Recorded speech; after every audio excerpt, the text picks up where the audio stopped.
hata lugha kwa Kiswahili kwa sababu kuna wengine wanaweza kuhitaji Kiswahili. Karibuni tuungane nami katika kujaribu kulivisit bara la Afrika, historia yake, na tukiwa tunajiuliza maswali yafuatayo. Kwa nini tuko hapa? Kwa nini sisi hali yetu iko hivi? Kwa hiyo katika tafakari yangu nitapenda kila mmoja baada ya kumaliza speech yangu tujaribu kufanya tafakuri. When the first black man landed in two American islands, the Americans, in 1532, this marked the beginning of the so-called dehumanization of the black man. In Americas, the black man was no longer a human being, but a thing. He lost not only his freedom, but also his dignity. He was subjected to all kinds of inhuman practices. For instance, overworked. He was beaten, underfed, and water, many other things you can think of. To be precise, his value became less than domesticated animals like dogs, cats, cows, and many others. This is our history. It is still a debate on how many people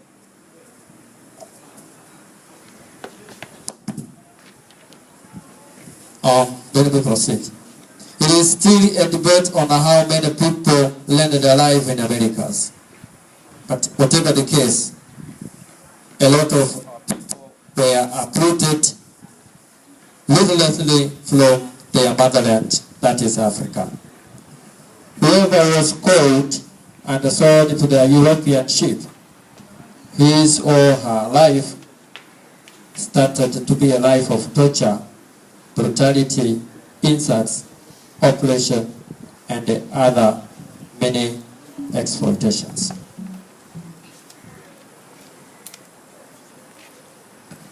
As a German philosopher Hegel says, humans are distinguished from animals by the fact that they are willing to give life for a reason higher than life. This is what our people who had lost husbands, wives, and children did in the Americas. They had seen many dying men that they preferred victory to survival.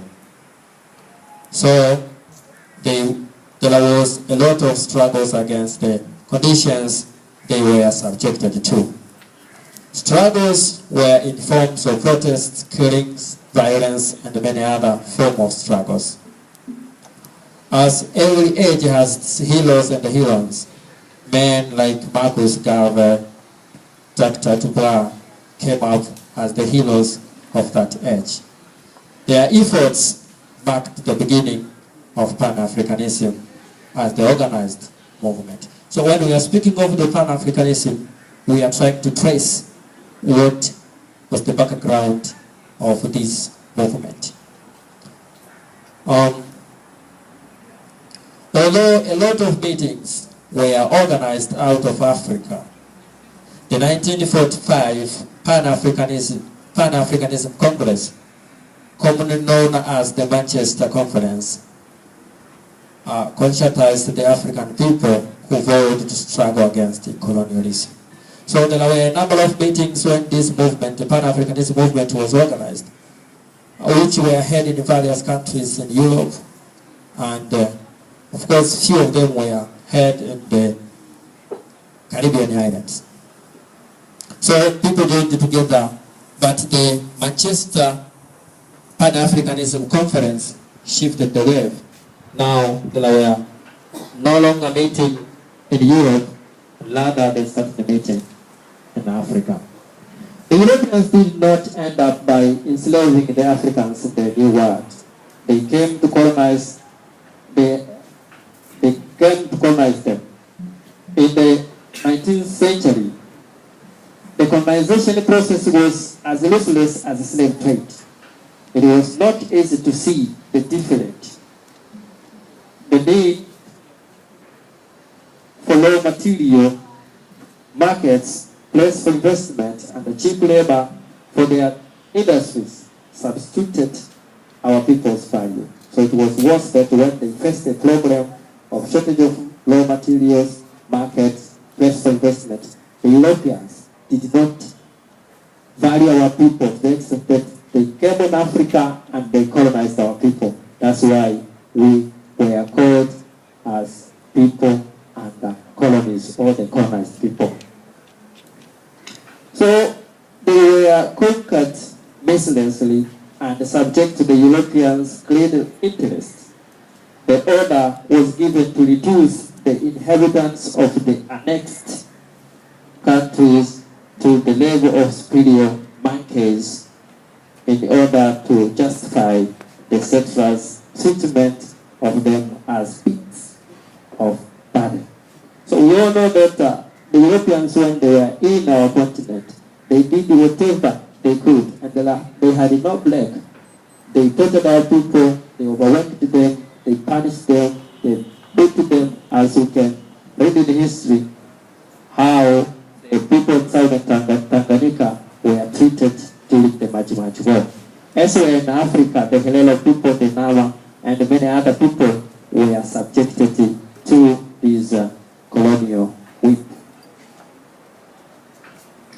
Neither in the Congo, where Negroes' hands were cut off, nor in Angola, where until very recently, malcontents' lips were pierced in order to shut them with padlocks. Now the Europeans did a lot. These were evils. Whoever pretended to be outspeaker was pissed off and was locked. These are called the malcontents.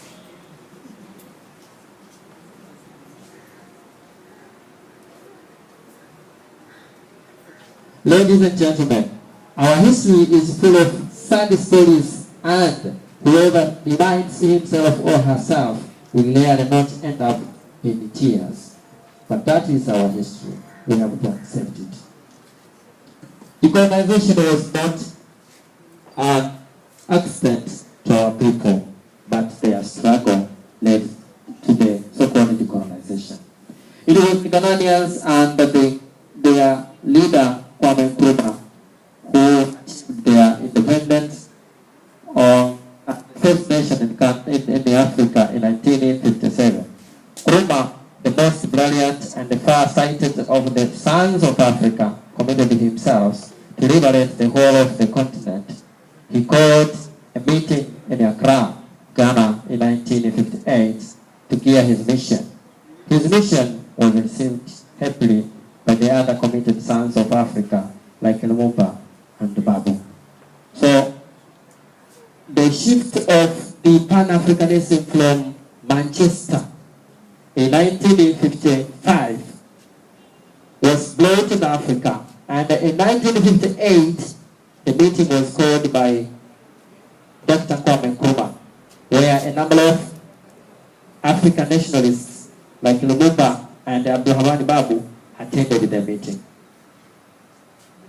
And actually this was the beginning of the new era in Africa, where Pan-Africanism now was considered to be the joining force of the freedom fighters in Africa. The struggle started with the exception of few countries. By the end of the 1960s, a lot of African nations had achieved their political independence.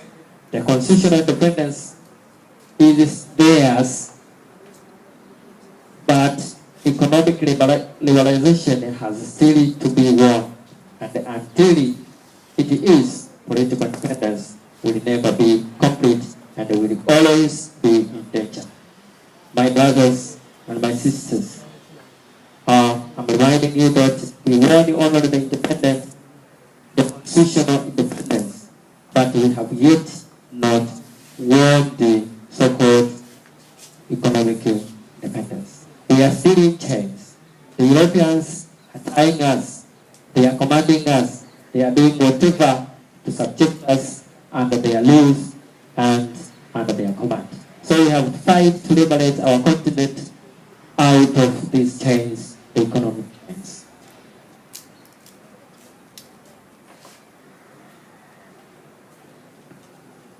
Ladies and gentlemen, it is sad to admit that immediately after independence, the so-called leaders in Africa joined hands with the monsters, these are the Europeans, and the expense of the masses. With no time, our leaders, with the exception of few leaders like Nkrumah, Nyerere, Sekou Toure, Lumumba, Albert, and many others, so the people who have mistreated them for centuries are scientists, and they were ready even to kill their people and the order of the white man. Due to this, wicked leaders under the orders of their masters, we lost our able men, either by killing them or overthrowing them, with the exception of one. So when we achieved our political independence, things did not change. The Africans expected that the thing could change. They could be transformed from their poverty, their diseases, and many other problems which they faced when they were under colonial rule. Unfortunately, their leaders whom they have trusted too much, that they could save them or take them from such constraints, failed to do anything measurable and meaningful. And therefore, things remained the same. And maybe to add, things became worse. Ladies and gentlemen, the heroes of our future will be those who can lead our people out of the slavery fog of disintegration through sector into the valley of light, where purpose and over and the determination will create that brotherhood which Christ proclaimed 2,000 years ago, and about which so much is said, but so little is done. Comrades, allow me to quote the words of Hayford, which say, "It must be recognized that cooperation is the greatest word of the century. With cooperation, we can command peace, goodwill, and concord, without chaos, confusion, and ruin. But there can really be no cooperation between inferiors and superiors." The white men today are insisting on cooperation. They are telling us, they are telling our leaders that we must cooperate with them so that we can move away from our problems, particularly poverty. But Hayford is reminding us that there is no meaning of cooperation between the poor or the inferior and the superior. So if you want to cooperate with the one who is the superior and you are inferior,